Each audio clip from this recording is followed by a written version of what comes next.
ወይዘሮ መሀሌት እንግዲህ ተንኮሏ እንደቀጠለ ነው። ብሩክም አልለቀም።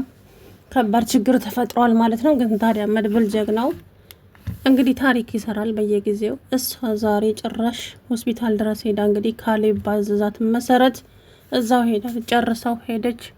ቅድስት ነፈዟ ደግሞ የሆነ ሰውዬ ሲጀመር ሰውየው ያስታውቃል። ምንም ነገር ጠፍቶበት አይደለም። መሀሌት ናት ሄድና አናግራትና ዞር አደርጋት አለችው።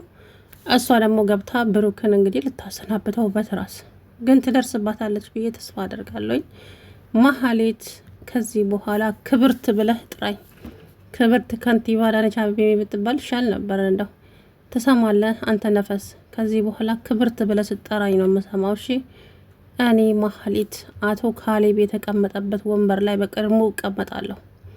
እኔ እንደዚሁ በቀላሉ እጅ የምሰጥ ሰው አይደለሁም። አዎ መሀሌት እጅ አትሰጥም። ጀግና ናት መሀሌት፣ አትበገርም መሀሌት እያለች እንግዲህ እያዙኝ ልቀቁኝ ያለች መሀሌት። ታይ መሞቻሽን አታፋጪ በገዛ እጅሽ አላት ልጁ። አይ ዝም ብላ አትፍራ፣ ወንድ አይደለህም እንዴ? እኔ ሴቷም አልፈራ እንኳን አንተ። ስለዚህ ተረጋጋ ወንድም። የምን መፍራት ነው? መጋፈጥ ነው እንጂ ጥግ ድረስ። ስለዚህ እኔ መሀሌት ነኝ፣ ዛሬም ነገም እማልፈራዋ እማልበገረዋ መሀሌት። ስለዚህ አርፈ እሺ ብቻ ይሄ መጥፎ ስራሽ አንድ ቀን ጠልፎ ይጥልሽና ከዛ በኋላ ከዛ ከታሰርሽበት ገመድ ውስጥ ደግሞ ማን እንደሚያወጣሽ አንቺ ራስሽ ታውቂያለሽ መሀሌት። እኔ ምንም ልልሽ አልችልም። ተው ሲሉት ያልሰማ በኋላ ችግር ያመጣል ራሱ ላይ አለ።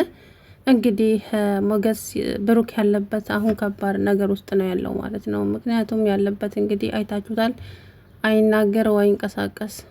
እንግዲህ ዶክተሮቹ ጤንነቱ ያው አተነፋፈሱ ጥሩ ነው ብለዋል። ግን ካልተናገረ ወይ ካልተንቀሳቀሰ ምን ይሰራል? እና መሀሌት እንግዲህ ነገር ተጠቅማ እሱን ከዛ ለማጥፋት ሄደች ማለት ነው። መድብልም ዛሬ ውስጤ ሰላም እየተሰማኝ አይደለም እያለ ግራ ተጋብቷል። ሞገስም ሌላ ችግር ውስጥ ገባ በድጋሚ ማለት ነው። ምስኪን ሞገስ እንደው መቼ ነው ይሄ እሱ ችግር የሚያበቃው? ከብሩክ ጎን እንኳን እንዳይሆን እንግዲህ እየሰርጉለት ነው አፍነው የወሰዱት እሱንም ማለት ነው። እና በጣም ችግር ውስጥ ነው ያለው ማለት ነው። ስለዚህ ወይዘሪት መሀሌት እንግዲህ እንዴት እንደምትሆን እንዴት እንደምትንቀባረር አይታችኋታል አይደለ?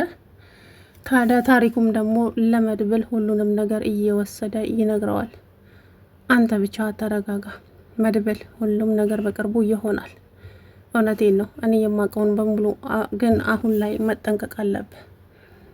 ወይዘሪት መሀሌት የካሌብ ቀኝ እጁ ሆናለች። ስለዚህ ወንድም ላይ ሌላ ችግር እንዳታመጣ። የሰማው ነገር አለ?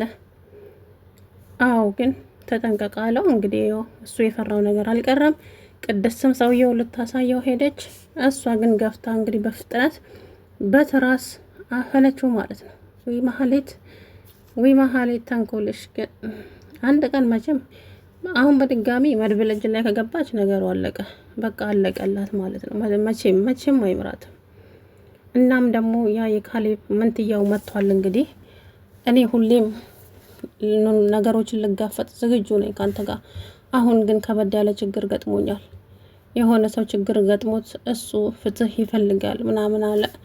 እንግዲህ ወንድሙም እንደዚህ እንደሆነ ነገረው። በጣም አዘነ። እመነኝ መድብል፣ የወንድሜ ካሌድን ጉዳይ በቅርቡ እናጠናቅቀዋለን። ድሉንም እኛ እንጎናጸፈዋለን። እመነኝ፣ ካሌብ እንደዚሁ እንዳናፋ እንደዚሁ አይቆይም። እኔ ዋጋውን እሰጠዋለሁ። እኔ በቂ ነኝ ለሱ። አንተ ግን እንደዚህ እያለቀስክ እየተሸነፍክ አታስመስል። እንዳታለቅስ በፍጹም።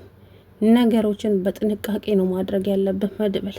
ካለቀስክማ የተሸናፊ ትሆናለህ። ስለዚህ ላለመሸነፍና ሽንፈትህን ላለማሳየት ስትል ትጋፈጣለህ በግድም ቢሆን አለው። እሱም እንግዲህ እሺ አለ ማለት ነው። እንግዲህ መጨረሻቸው ይመር ብቻ ምለው ነገር የለኝም። አንዳንድ ጊዜ ሰዎች በምንና እንዴት በኩል እንደሚመጡ አታውቋቸውም። ታዲያ ብሩክ ምን እንዳደረጋት ባላውቅም እሷ ነች እንግዲህ ስትበድለው የኖረችው። ግን በቀደም እንግዲህ ይቅርታ አድርጉልኝ ብላ ለይቅርታው ቤት ድረስ ስለሄደች እሱም ይቅርታውን አልቀበልም ብሎ ስለመለሳት በዛ ነው አሁን ነገር የተበለሻሸው ማለት ነው። እሱ ማን ስለሆነ ነው ይቅርታዬንም አይቀበለው? እኔ ተቀይሬም ጥሩ ሆኜም ላሳያቸው ስል እነሱ ግን ያችኑ መጥፎዋ ማህሌት ነው የሚፈልጉት። ስለዚህ አሁንም ነገም ተነጎዳያም መጥፎ ማህሌት ሆኜ አሳያቸዋለሁ። በቃ አሳያቸዋለሁ። እሱን አይደለም የሚፈልጉት። ስለዚህ ሁላቸውም በአንድ አይናቸው አስለቅሳቸዋለሁ። አዎ እኔ ማህሌት ላሰብኩበትና ላቀድኩበት ወደ ኋላ የማልል እጅ ማልሰጠው ማህሌት ነኝ። እኔ አሁን ተቀይሬያለሁ። የድሮ ማህሌት ንፍዝዟ አይደለችም እያለች እንግዲህ ብቻዋን ጉራዋን ስትሰክስ ነበር ማለት ነው እንዳያችኋት። ከዛ በኋላ እንግዲህ ያሰበችውንም አደረገች። እንግዲህ ወይዘሮ ቅድስት አሁን መድብል ምን እንደሚያደርጋት አላውቅም። ለምን ተነሳሽ ከዚህ ጋር ይላታል። አሁን ቅድስት ትደርስባታለች፣ ግን ፊቷን ስለተሸፋፈነች እዛው ጋር ትይዛታለች ብዬ ተስፋ አደርጋለሁ። ማህሌት ዋጋዋን ማግኘት አለባት። በቃ ህግ ነው። ማህሌት ተገቢውን ቅጣት ማግኘት አለባት እንጂ ሰውን እንደዚህ እንትን እያደረገች እስከ መቼ? በተለይ እነ ብሩክ ላይ እያደረሰች ያለችው ግፍ ከቀን ወደ ቀን እየጨመረ ስለሆነ ዋጋዋን ማግኘት አለባት ብዬ ተስፋ አደርጋለሁ።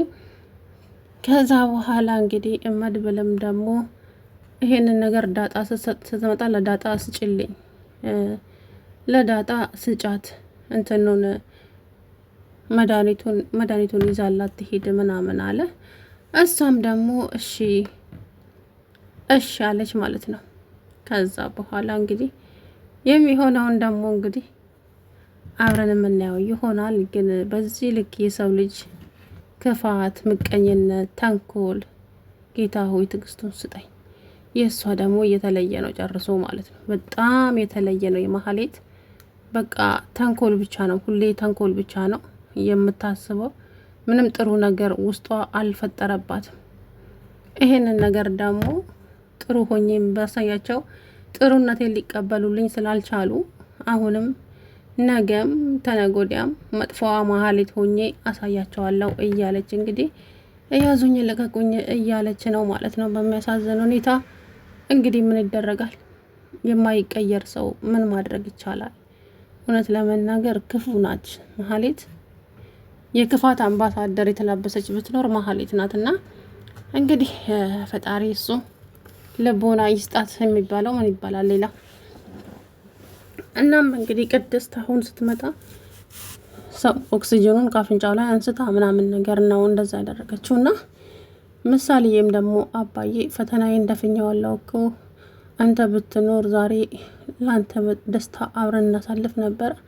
አንተ ግን እንደዚህ ሆነህብኛል አባዬ፣ ምን እንደሆንክብኝ አላቅም አባዬ፣ ትድናለሽ አይዞክ እያለች እንግዲህ የኔ እናት ስታሳዝን ምሳሌዬ ማለት ነው። ከዛ በኋላ እንግዲህ ወደ ቤት ዳጣ ይዛት ሄደች። ሄዱዬም ደግሞ ከመድብል ፍቅር ይዟታል። ዝፈንልኝ እያለች እንደ በታገደለች አይሄደን። አሁን እንደ በዚህ ሰዓት ይቀለዳል። አንቺ ሴትዮ ያምሻል እንዴ? እኔ ያለሁበት ረስተሽ ነው ጭራሽ ዝፈንልኝ ትላለች እንዴ? እንደው ምን ጉድ ነሽ አንቺ? ቆይ እንዴት ወንድም ያለበትን እያወቅሽ እንዴት ነው ዝፈንልኝ የምትይኝ? ወይኔ ጉዴ ፈላ። እረች ምን አይነት ጉድ ነች አለ። ሀይ መድብል ጭራሽ ሄዳ አጠገቡትኝ። አንቺ ተነሺ፣ ምን እንደመሳሪው እንዴ? አጋጣሚውን ልጠቀም ብዬ እንጂ አንተ እንደሆንክ ሰው አታስጠጋ። ምን ላድርግ ታዲያ እያለች እንግዲህ ከዛ በኋላ ያዙኝ ልቀቁኝ አለ መድብል። ባይ አንቺ እናቴ ብዙ ነገር ታመጫለሽ ገና ብላ እንግዲህ እሱም ጥሏት ሄደ። ማህሌት ታዲያ አሁን እችን አጋጣሚ ታሪኩ ታዲያ የማህሌትን እንቅስቃሴ እያንዳንዱን እየተከታተላት ነበረ። አቶ መድብል ካሌ የሚባል ሰውዬም ደግሞ እሷን እንደሚከታተላት እሱም ሰው ልኮበት እያየው ነበር መሰለኝ። ማህሌትን ማናዞክ ነው ስትከታተላት የነበረው አለው። አያችሁ መርገምት የሆነ ሰውዬ ማለት ነው። እና በጣም ነው የሚያሳዝነው። ሰላም ውድና የተከበራችሁ የቻናሌ ቤተሰቦች እንዴት ናችሁ? አለሁ ደህና ነኝ። እንግዲህ ወይዘሪት ማህሌት ዛሬም ብሩክን ልጨርሰው ቀጥታ ሆስፒታል ሄዳለች ማለት ነው። በሚያሳዝን ሁኔታ አንድም ሰው የለም በዛ ሰዓት። እንግዲህ ቅድስትም ሰውየውን ልታሳየው ሄዳለች። አይ አልታደለ፣ በጣም ነው የሚያሳዝነው። ግን እንግዲህ መሀሌት መጨረሻዋ ምን እንደሚ